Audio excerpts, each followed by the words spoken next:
We are like God, just on a limited scale. Don't joke with who you are. But then the other side of the other truth that the first reading tells us also is that death has entered. Which means if we were destined to live for all eternity, never to die, or death brought death, limitation to our physical nature, we are able to physically die. But the soul remains forever anyway. So death has entered. And for human beings, because we see death, because we fear death, we do useless and terrible things. So that is the other truth. And the thing about this death, my dear friends, is that it is not just physical death that the enemy guaranteed. No. The enemy also guaranteed death in so many ways. The gospel of today highlights two scenarios of life. Now, there is natural death when our bodies decay in the ground, and then there is the death to the things that we have. If you go back to Genesis chapter number 3, when God placed a curse on the man, it was not as if God was so evil in his intention, but God was just revealing to man the consequences of his actions. You understand what I'm saying? It's not as if God was so crazy and said, I will punish you, you shall suffer. And I don't think God was acting out of anger. God was just revealing to man the consequences of the sin you just committed.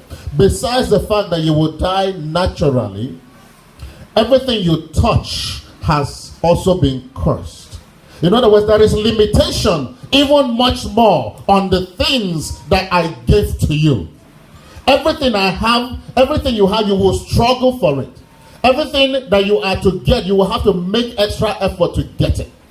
Childbearing that was supposed to be women, you know, the way God had it before, if a woman was to give birth to a child, she was supposed to wear makeup, make her face, make her hair, and then go and give birth without sweat. No wrinkle, no cry, no tears. That is the way God planned it before. You understand what I'm saying?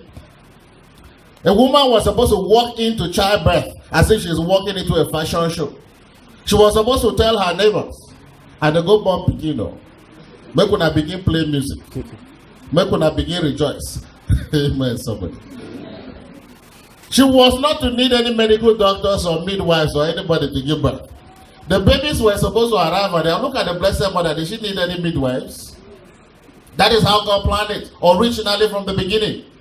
Everything was supposed to be smooth. And when the Genesis number 3 happened, chapter 3 happened, it was to say to us, look at the consequences of your sin.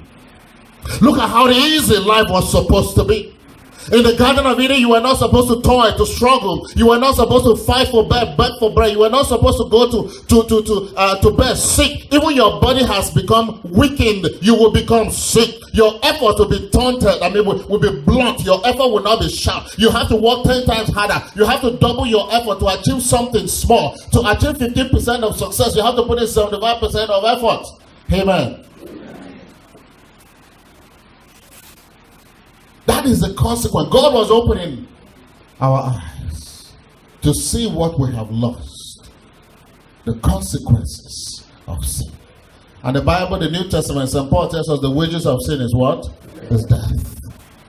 That is what has happened. It is both natural death and also physical or, moral death. The death to what we do. And many of us are still playing with sin. Dishonesty, cheating, lying, gossiping, backbiting, knocking two people's heads together, committing all kinds of nonsense, thinking that ordinary confession will take care of it. Some of us forget to teach the theology that every sin committed, even though forgiven, still has to be repaired. That is why we have indulgences. So the church has not forgotten the teaching on indulgences. Every sin forgiven, though, we still have to do what? Remove it. Because every sin leaves a scar. And to enter heaven, we cannot carry any scars into heaven.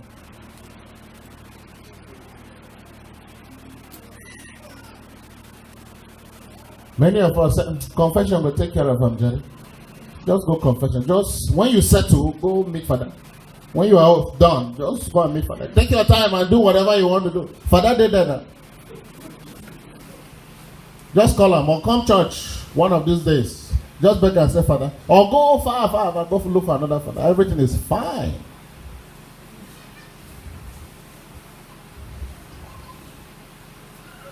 The readings of today are reminding us to be very conscious